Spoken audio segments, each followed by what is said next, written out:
വിവരമറിഞ്ഞ് അനുസരിച്ച് അപ്പോൾ തന്നെ പോലീസ് DYSP അടക്കമുള്ള ആളുകൾ ആ സ്പോട്ടിൽ നിന്ന് രക്ഷാപ്രവർത്തനം നേതൃത്വം കൊടുക്കുകയാണ്. നാട്ടുകാരും പൊതുപ്രവർത്തകരും ജനപ്രതിനിധികളുമെല്ലാം അതിലാവശ്യമായ ഇടപെടൽ നടത്തിയിട്ടുണ്ട്. അവിടെ നിന്ന് ജില്ലാ ആശുപത്രിയിലേക്ക് കൊണ്ടുവന്ന 29 പേരിൽ 17 പേര് ഇങ്ങോട്ട് അയക്കേണ്ടി വന്നു.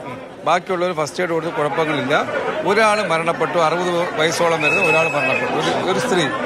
മെഡിക്കൽ കോളേജിൽ ഉടൻ തന്നെ വിളിച്ച് എമർജൻസി ആയിട്ട് അറിയിപ്പ് കൊടുത്തു.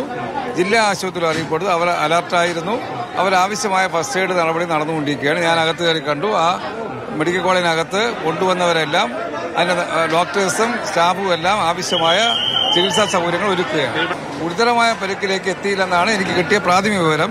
എന്നാൽ ഗുരുതരമാണോ അല്ലയോ നോക്കാതെ തന്നെ കുറച്ച് പേരെ മെഡിക്കൽ കോളേജിലേക്ക് എത്തിച്ചിട്ടുണ്ട്. എത്ര പേരെ കൊണ്ടുവന്നേക്കുന്നത്? 17 പേരെ മെഡിക്കൽ കോളേജിലേക്ക് അയച്ചിട്ടുണ്ട്. ബാക്കിയുള്ള ആളുകൾക്ക് നെടുമങ്ങാട് ആശുപത്രിയിൽ തന്നെ ചികിത്സ കൊടുക്കാനുള്ള നടപടികൾ സ്വീകരിക്കും. സ്റ്റെഫിനിലേക്ക് പോകാം. സ്റ്റെഫിൻ, അവിടെ എത്ര ആളുകൾ വന്നാലും, അതായത് പരിക്ക് ഗുരുതരമാണെങ്കിലും അല്ലെങ്കിലും ഒക്കെ ചികിത്സ ഒരുക്കും എന്നുള്ളതാണ് മന്ത്രി പറഞ്ഞത്. ഇപ്പോഴും ആംബുലൻസുകൾ അവിടേക്ക് എത്തുന്നുണ്ടോ? എന്താണ് വിശദാംശങ്ങൾ?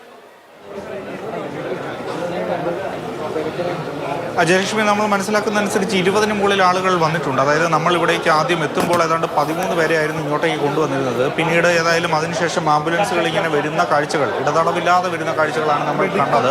ഇപ്പോൾ അങ്ങനെ കൂടുതൽ ആളുകളെ, രോഗികളെ ഇങ്ങോട്ടേക്ക് കൊണ്ടുവരുന്നുണ്ട്. അതിന് പുറമെ, ഈ അപകടത്തിന് പുറമെ മറ്റ് ആവശ്യങ്ങളുമായി അല്ലെങ്കിൽ മറ്റ് പ്രശ്നങ്ങളുമായി വരുന്ന രോഗികളും ഉണ്ട്. അങ്ങനെയുള്ള ആളുകളൊക്കെയാണ് ഇപ്പോൾ നമ്മൾ കാണുന്നത്.